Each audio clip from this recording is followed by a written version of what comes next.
नमस्कार दोस्तों, स्वागत है आप सबका मेरे चैनल कथा डिलाइट पर।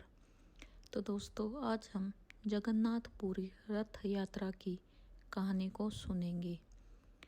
उड़ीसा के पुरी में स्थित जगन्नाथ जी का मंदिर समस्त दुनिया में प्रसिद्ध है। यह मंदिर हिंदुओं के चारों धाम के तीर्थ में से एक है। कहते हैं कि मरने से पहले हर हिंदू को चारों धाम की यात्रा कर लेनी चाहिए, इससे मोक्ष की प्राप्ति होती है। जगन्नाथपुरी में भगवान विष्णु के अवतार कृष्ण का मंदिर है, जो बहुत विशाल और कई सालों पुराना है। इस मंदिर में लाखों भक्त हर साल दर्शन के लिए जाते हैं। इस जगह का एक मुख्य आकर्षण जगन्नाथपुरी की रथ यात्रा भी है। यह रथ यात्रा किसी त्योहार से कम नहीं होती है। इसके अलावा देश एवं विदेश के कई हिस्सों में भी यह यात्रा निकाली जाती है। जगन्नाथपुरी की रथ यात्रा कब निकाली जाती है? यह हर साल आषाढ़ माह यानी जुलाई के महीने की शुक्ल पक्ष के दूसरे दिन निकाली जाती है। इस साल ये यात्रा 20 जून 2023 दिन रविवार को निकाली जाएगी। रथ यात्रा का महोत्सव 10 दिन का होता है, जो शुक्ल पक्ष की 11 के दिन समाप्त होता है। इस दौरान पुरी में लाखों की संख्या में लोग पहुंचते हैं, इस महाआयोजन का हिस्सा बनते हैं। इस दिन भगवान कृष्ण और उसके भाई बलराम, बहन सुभद्रा को रथों में बैठाकर गुंडीचा मंदिर ले जाया जाता है। तीनों रथों को भव्य रूप से सजाया जाता है, जिसकी तैयारी महीनों पहले शुरू की जाती है। तो चलिए जगन्नाथपुरी रथ यात्रा की कहानी को सुनते हैं। इस रथ यात्रा से जुड़ी बहुत सी कथाएं बहुत प्रचलित है। इनमें से कुछ इस तरह है। कुछ लोगों का मानना है कि कृष्ण की बहन सुभद्रा अपने मायके आती है और अपने भाइयों से नगर भ्रमण करने की इच्छा व्यक्त करती है। तब कृष्ण बलराम सुभद्रा के साथ रथ में सवार होकर नगर घूमने जाते हैं। इसी के बाद से रथ यात्रा का पर्व शुरू हुआ है। इसके अलावा कहते हैं कि गुंडीचा मंदिर में स्थित देवी कृष्ण की मासी है, जो तीनों को अपने घर आने का निमंत्रण देती है।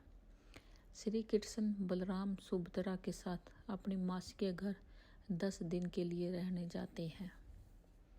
श्री कृष्ण के मामा कंस उन्हें मथुरा बुलाते हैं। इसके लिए कंस गोकुल में सारथी के साथ रथ भिजवाता है।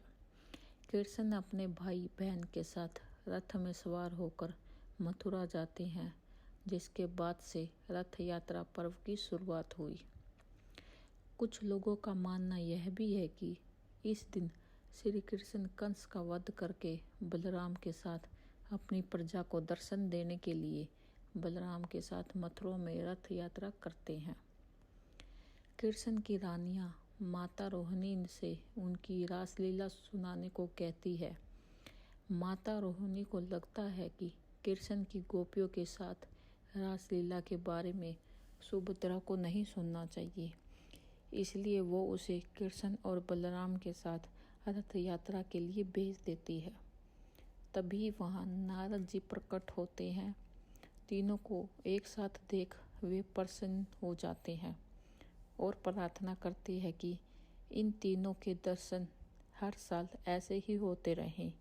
उनकी यह प्रार्थना सुन ली जाती है और रथ यात्रा के द्वारा तीनों दर्शन सबको होते रहते हैं। चलिए सुनते हैं जगन्नाथ मंदिर से जुड़ा इतिहास भी। कहते हैं कि श्री कृष्ण की मौत के पश्चात जब उनके पार्थिव शरीर को द्वारिका लाया जाता है, तब बलराम अपने भाई की मृत्यु से अत्यधिक दुखी होते हैं। कृष्ण के शरीर को लेकर समुद्र में कूद जाते हैं। उनके पीछे पीछे सुभद्रा भी कूद जाती है। इसी समय भारत के पूर्व में स्थित पुरी के राजा इंद्रद्युम्न को स्वप्न आता है कि भगवान का शरीर समुद्र में तैर रहा है। अंत उन्हें यहाँ कृष्ण की एक विशाल प्रतिमा बनवानी चाहिए और मंदिर का निर्माण करवाना चाहिए। उन्हें सपने में देवदूत बोलते हैं कि कृष्ण के साथ बलराम सुभद्रा की लकड़ी की प्रतिमा बनाई जाए और श्री कृष्ण की अस्थियों को उनकी प्रतिमा के पीछे छेद करके रखा जाए। राजा का सपना सच हुआ। उन्हें कृष्ण की अस्थियां मिल गई, लेकिन अब वह सोच रहा था कि इस प्रतिमा का निर्माण कौन करेगा। माना जाता है कि शिल्पकार भगवान विश्वकर्मा एक बढ़ई के रूप में प्रकट हुए और मूर्ति का कार्य शुरू करते हैं। कार्य शुरू करने से पहले वे सभी से बोलते हैं कि उन्हें काम करते वक्त परेशान नहीं किया जाए, नहीं तो वे बीच में ही काम छोड़कर चले जाएंगे। कुछ महीने हो जाने के बाद मूर्ति नहीं बन पाती है। तब उतावली के चलते राजा इंद्रमुना बढ़ई के रूप का दरवाजा खोल देते हैं। ऐसा होते ही भगवान विश्वकर्मा गायब हो जाते हैं। मूर्ति उसी समय पूरी नहीं बन पाती, लेकिन राजा ऐसी ही मूर्ति को स्थापित कर देते हैं। वो सबसे पहले मूर्ति के पीछे भगवान कृष्ण की अस्थियां रखते हैं और फिर मंदिर में विराजमान कर देते हैं। एक राजसी जुलूस 3 विशाल रथों में भगवान कृष्ण, बलराम और सुभद्रा का हर साल मूर्तियों के साथ निकाला जाता है। भगवान कृष्ण, बलराम और सुभद्रा की प्रतिमा हर 12 साल के बाद बदली जाती है। जो नई प्रतिमा लग रहती है वह भी पूरी बनी हुई नहीं रहती। जगन्नाथपुरी का यह मंदिर इकलौता ऐसा मंदिर है जहाँ 3 भाई बहन की प्रतिमा एक साथ है और उनकी पूजा अर्चना की जाती है। धन्यवाद।